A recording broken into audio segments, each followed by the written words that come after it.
Welcome back to another issue of Bingo Topics, where we're going to cover a myriad of things connected with the Philadelphia Eagles, starting out here with some draft grades, all the way to Howie's thoughts on the draft itself, players, and all the inner workings. What's up, it's your boy Cintron, coming back at you with another analysis video, and I kid you not, that's my real name, grading the Eagles' final 2024 draft haul. And I saw, the Eagles draft being highly lauded, ESPN, people giving A+, A++. I wanted to go with a guy that was more, he's more non-biased. He shoots it straight, despite being an Eagles beat writer. He can be a Debbie Downer, but I can at least count on him to tell me the truth. So let's look at Jimmy Kempinski, as I call him, unaffectionately, because he don't know who I am, but I know who he is. We got a love-hate relationship that he knows nothing about. Anyways, Quinyon Mitchell, he grades this one as an A-. So I don't know what the minus would be, because he fell perfectly to us. We didn't have to do anything, to get to him. Previously in mock drafts, I did a whole bunch of them, dozens. I always had to give up something to get to him, or he had to fortuitously fall to us, which happened out of, I would say 5 mock drafts out of, hundreds. But anyways, it was amazing that he did, and he's got all the ball skills. He's got the the length, the strength, everything you want.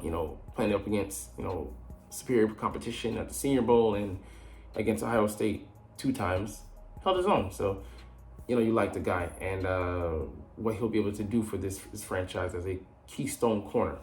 And then we double back with Cooper DeJean.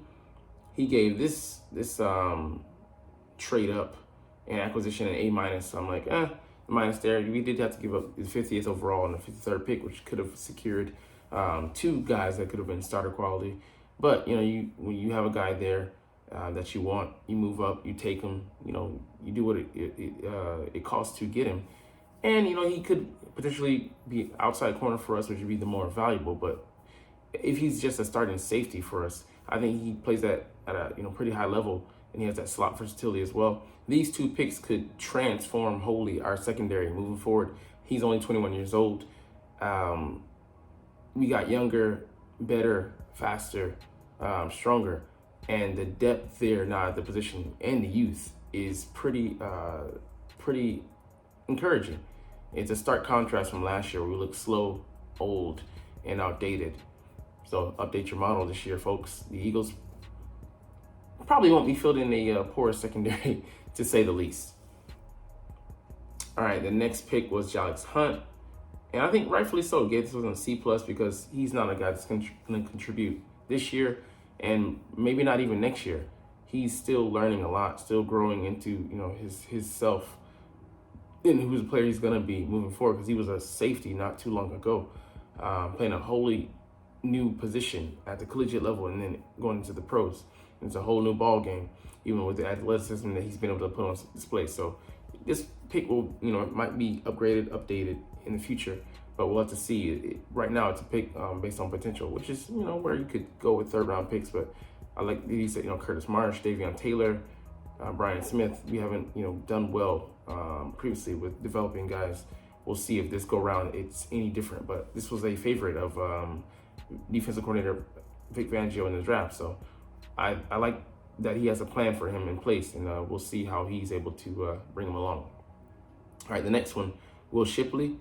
He gave this one a B. So I would say there, because for me, Wright from Tennessee was on the board. Isaac Garendo, my friendo, was on the board. There's several other backs, that you could have had, and you chose to go with this guy. And I'm like, decent prospect, can offer you a lot, fast, has the receiving chops. A guy that we typically like, 5'11", 206. And yeah, 4.4 range. He's actually pass pro. He's decent. He's not horrible. He's a try hard, but he still can get better in that department. Hopefully he does. But left some meat on the bone for me, with that acquisition. So could be solid, but a B isn't actually the best grade you can get out there. This is an A-, B+. that's above that. So we'll have to see how he develops, because hopefully he gets better as a pro. Aeneas Smith, this one for him was a B minus. So yeah, for me, like, the guy didn't have the size. Yes, he has versatility. He can be a gadget guy, a guy that Kellen Moore looks to to use, to deploy in a manner of fashions. But that being said, there are other people out there I think were, for me, were better pure receivers, but he might be one of the better slot guys in the draft. That being said, I think he's limited in what he's going to be able to provide. That might be perfect though, because we don't need a super dynamic guy, and we actually might get that later in another guy on the list. But for what he offers, you kind of know what you're getting. I definitely say it's not bad, but there were better talents out there at receiver to be looked at. All right, Jeremiah Trotter, with the way he plays and him at this point, a B plus. Yeah, I could see that. You're getting a guy, if he develops to the full extent, he might be, become what TJ Edwards was, with a little bit more athleticism. So we'll have to see. But he is 228, 6 foot, at linebacker, physically limitations, but we'll see if he can become even better at in his pass coverage, and if he can learn to shoot blocks, gaps even faster, power through blocks instead of always trying to keep his feet clean. So there's room for improvement, but he's hungry, and he has great discipline and lineage he comes from. So see how that plays out. All right, Trevor Keegan, a guy who could potentially be a starter. So I like that. At this point in the draft, there was great depth, and he's a guy come in, challenge Steen potentially, and he's 6'5", 210. 310, and he's a guy that Stoutland liked. So I like for us to get him in here, whip him into shape, and see what he offers as rookie. But it'll be telling to see if he gives a push to Steen or not. Next guy, Johnny Wilson. They gave him a grade of a B plus. The measurables, intangibles. The guy's 6'6", 230, ran a 4.52, 4.53, I think. He be used as a big slot. Numbers went down last year, 15 yards per catch, and he didn't do anything really at Arizona in his first 2 years. But when he transferred to Florida State, woo, my alma mater, 2022, 20.9 yards per catch, yeah, and he can run all the routes. He needs to be better at some of them, but imagine him playing in between Devonta and AJ Brown, and actually being a competent receiver, developing some. Watch out, man. Defenses want no parts of that. And our last pick, Dylan McMahon, out of North Carolina State, had 44 starts, I believe, 43 or 44. Split his time between guard and center. So most recently center, but an elite athlete. I'm not sure quite elite, but he's baby Jason Kelsey. They call him that. 6'3", 299. Yeah, man, I really like what he can offer us in his versatility. At the very least, he can be a swing guy. He might challenge for a starting position somewhere down the line with that athleticism. So we'll have to see. But hey, man, the overall grade of an A. Coming from Jimmy, this is high praise. So I'm happy to side with him on that. I didn't get some of the guys I wanted, but I do trust the acquisition department and the way they evaluate prospects. Now, the coaching part, I hope we were able to mold and shape these guys, because we haven't been good at development at certain positions. But I'm hopeful with bringing in Kellen Moore and Vic Fangio. Those guys, veteran coordinators, know what they're doing, know what they want, and know how to get to where they want their respective units to be. So hopefully they can sharpen that our other guys' eyes, and the evaluators and the people they brought with them to get them to get us up to speed. All right, now let's go ahead and hit that, because it's not loading. All right, a guy we did add that wasn't in the draft was one receiver, John Ross, the former holder of the fastest man in the NFL title. He ran a 4.22 several years ago, 2017, but he had since fallen out the league. most recently tried out for the Chiefs, didn't make it, but hey, he's 28 years old. He still has, some of that groundbreaking speed, and he's going to go to our rookie camp and see, if he can be of use. And hey, I would take this as a consolation prize if we aren't able to pick up the actual now fastest man in Xavier Worthy. 4.22 behind 4.21 ain't too bad. Let's just say he slipped a little bit. He runs a 4.3 now. I'll take that, man. So hopefully he can stick, but we'll see. We do have another fast man on the roster, Paris Campbell, 4.31, even though he hasn't used that speed, have the speed made use of. I really want to see what he's able to do in Kellen Moore's offense, but that's a talk for another day. Happy to see this guy, because this satiates my need. Like, there's another guy out there, Tyler Harrell. He just recently signed with the Jets. I was so sad because he ran a 4.27, and Eagles didn't want to even bring him in. But it is what it is. I know they're probably looking at this lack of development, whatever. Anyways, another guy that we could potentially add if things don't work out on the free agent front. See how long he's available. Tyler Boyd, he's still out there, 29 years old. The Bengals don't have enough money to pay him, so I think they cut him or released him, or they just let his contract run out. But he can be a serviceable guy. Number 3 would bring a veteran presence to play in between AJ and Devonta, show the young guys how it's done, and then give us quality snaps. I'm all for it if that's where Howie sees fit to bring him into the fold. All right, another guy we did sign, is Mekhi Becton, the former first-round pick, huge guy. I think he's like 6'8", 350, 360 range, 364 when I think he got drafted. Started all 16 games.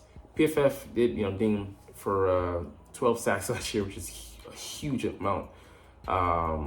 Jordan had, I think, 8, but he played good in spurts, last year. I think those sacks came in bunches, but he had 18, I think, pressures. So, that's a huge amount. But that isn't everything, because, the guy has huge amount of talent. And Jeff Stoutland, was a huge, banger of the table for him. He's like, hey, bring him in. And hey, if there's anybody that can get something out of somebody, it would be him. You trust his eyes, his perception, the way he, assesses talent. Hey, wouldn't be a bad swing to have behind him with that amount of talent. But, it is potential at this point. We have to bring it out of him. But, there was a reason he was made the number 11th overall pick. And, they weren't able to get the best out of him in the later stages because after he had injuries, his play went downhill. But, hey, man, a guy I would love to have here and see what Jeff can do with him. All right, the last thing we're going to check into here is Howie Roseman, his thoughts on the draft, reflections, ponderings, and the likes. So, on making so many trades, we set a record, or tied a record, with 8 trades. And, how he's known for willing and dealing. If ants were in your pants were a person, he cannot sit still for shit on a draft day. But hey, we were able to get a future 2025 third round, a fourth round, and a fifth rounder, and a draft that's supposed to be stocked with talent, with guys set to come out next year. So hey, you can't knock him for doing what he does, because this is how we do, how he does it. Okay, this is how we do it. Anybody, I got a copyright on that shit. So people saying I started this. Shut up. People been saying it in different ways, different fashions before you started. Anyways, approach to the secondary. We're gonna get into that in the short. I love that we were like never again. We gave up 34.5 touchdowns last year. We're in top 5, most given up, yards given up, and gave up the most yards to slot receivers last year. So hopefully we remedy that with the guys we picked up in this year's draft. I'm picking Jeremiah Trotter. Yeah, he's might be from Boston, but hey, he did sell ticks with that, at bars. But yeah, he has a good skill set, good mentality, and 5th round, a great value, no Walmart pick. Will Shipley, Nick Sirianni speaking here, good threat out of the backfield. You can throw him the ball, he can line him up, and he's not as great as a receiver out of the backfield as Saquon, but he can run some, explosive routes like wheels and, heading up the seam. So we'll see what he develops into, but he's not a finished product. Now, interested to see how he does develop. Undrafted O-lineman on day 3, just, things didn't, fall the way we wanted to. We had the BC tackle, huge guy, Eminem, forget his actual name. Maybe Musa was one of his names, last name I think. But snatched from up under us like we did with Cooper, DeJean to the Packers. Hey, but we got the futures picks, and I think Howie would say he's satisfied in getting those over, guys that would have maybe challenged and could have been future starters or depth, but things work out. You can't get everything you want. You don't want to. I covered that in the short yesterday, in one go, because you get a plump. On the receivers picks, Anaya Smith, they see him. They have a role for him. They have a they have a game plan for his usage. Special teams and as a gadget guy / spot contributor. And Johnny Wilson, he can be Johnny on the spot, especially in the red zone, using that size, that length he has to be a weapon, hopefully. And yeah, like we talked about this yesterday, small undrafted free agent class, because next year really is going to be the big focus with all the talent coming out. So like I said, you don't want to address everything 1 year, because also just because of payment, you'd have to pay everybody at the same time.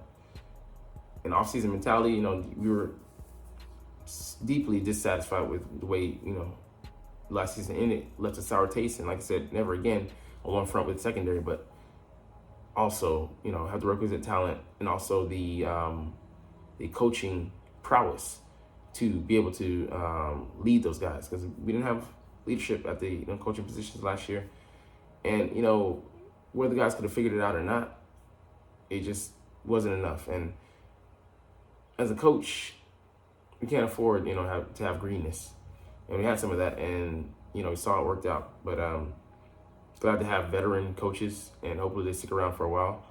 The one I'm worried about is Kellen Moore, because it could be a wash, rinse, repeat of guys leaving Jalen. He's like, hey, wait. But anyways, hey, we're gonna end the video here. But you're not even watching though. But it's all good, because I love talking about the Eagles and I love making these videos. So we're gonna chunk the deuces officially. But as always, it's fly Eagles fly, and let's motherfucking go. Like, comment, share, and subscribe if you like. Thanks for watching. Check me out at Cintron Anime, Cintron Life, or Cintron Laughs, or other social media.